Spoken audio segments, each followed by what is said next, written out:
To Sheela kitchen అండి. ఈరోజు ఈ గోధుమ రవ్వతో హల్వా రెసిపీ మీతోటి షేర్ అయితే చేసుకుంటున్నాను. చాలా టేస్టీగా అయితే ఉంటుంది. ఇలా హల్వా చేసుకొని పిల్లలకి పెడితే హెల్దీ కూడా అండి. చూడండి, ఉప్మా కూడా తినరు కదా పిల్లలు. ఇలా చేసి పెడితే హల్వా ఇష్టంగా అయితే తింటారు. పైనుంచి అయితే నెయ్యి పోసుకొని సర్వ్ చేసుకోవాలి. టేస్టీ అయిన హల్వా రెసిపీ నేను ఎలా చేశానో చూపిస్తానండి. ఇది పిల్లలకైనా పెద్దోళ్ళకైనా పెడితే చాలా ఇష్టంగా అయితే తింటారు. దీని ప్రాసెస్ ఎలా చేశానో చూపిస్తానండి. ఫస్ట్ ఒక గిన్నె తీసుకున్నాను. దాంట్లో ఒక కప్పు ఈ గోధుమ రవ్వ అయితే తీసుకున్నానండి. సన్న రవ్వ తీసుకున్నాను, దొడ్డుది తీసుకోలేదు. దీన్ని మంచిగా కడిగేసుకొని 4-5 నీళ్ళల్లో పెట్టేసుకోవాలండి. చూడండి, ఒక 4-5 నీళ్ళలో మంచిగా కడుక్కోవాలా. ఇలా కడుక్కున్నాక దీంట్లో ఉడకటానికి ఒక్క గిలాస నీళ్ళు పోయాలండి, ఎక్కువ పోయొద్దు. 4-5 నీళ్ళలో కడిగేసి తర్వాత ఒక గిలాస నీళ్ళు పోసి ఇలా ఉడకనిచ్చుకోవాలా. 10 నిమిషాలలో మెత్తగా అయితే ఉడికిపోతుందండి ఇది.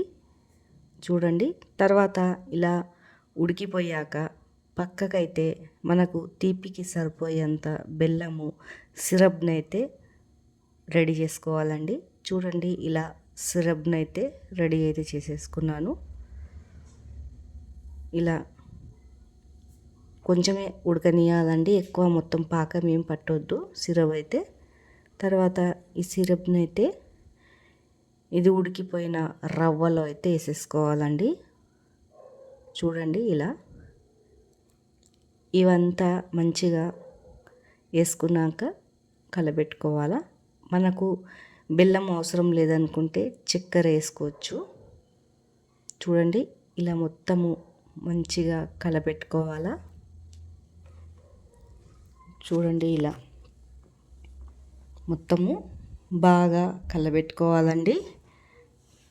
ఇది హెల్దీ కూడా ఇలా చేసి పెడితే. చూడండి, ఇదంతా మంచిగా దగ్గరికి ఉడకనియాల. సిమ్ము మంట మీదనే ఉడకనియాలండి. ఎక్కువ మంట పెడితే మాడిపోతుంది కింద. సిమ్ము మంట మీదనే ఉడకపెట్టుకోవాలా. ఇలా అంతా మంచిగా ఉడికిపోయాక తర్వాత ఒక చిన్న కడాయి తీసుకుంటున్నానండి. దాంట్లో ఒక 2 టేబుల్ స్పూను నెయ్యి వేసుకున్నాను. మనకి జీడిపప్పు, బాదాము, కిస్మిస్లు ఇవన్నీ అయితే వేసుకోవచ్చు, కానీ నేను ఉట్టి జీడిపప్పు ముక్కలు అయితే వేస్తున్నాను. చూడండి, దీన్ని మంచిగా దోరగా ఫ్రై అయితే చేసుకోవాలా. చేసుకున్నాక ఇది మొత్తం దగ్గరికి పడాలండి. చూడండి, ఇలా బెల్లం సిరపు మంచిగా ఇలా దగ్గరికి అయితే చూసుకోవాలండి. మెత్తగా ఉడికిపోతుంది.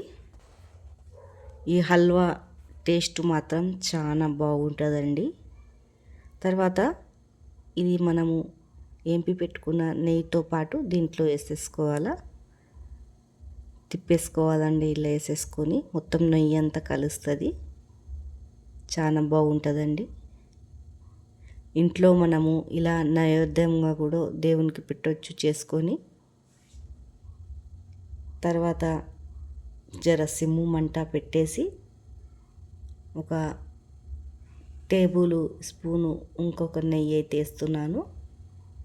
చూడండి, చాలా బాగుంటుంది. ఇట్లా పైనుంచి కూడా నెయ్యి వేసుకొని చేసుకోవాలండి. టేస్ట్ మాత్రం చాలా బాగుంటుంది. ఇలా అంతా తిప్పేసుకున్నాక దగ్గరికి అయిపోతుందండి ఇది. ఇలా తర్వాత దింపేసుకొని నెయ్యి వేసుకొని సర్వ్ చేసుకోవాలి. టేస్టీగా రవ్వ కేసర్ రెడీ.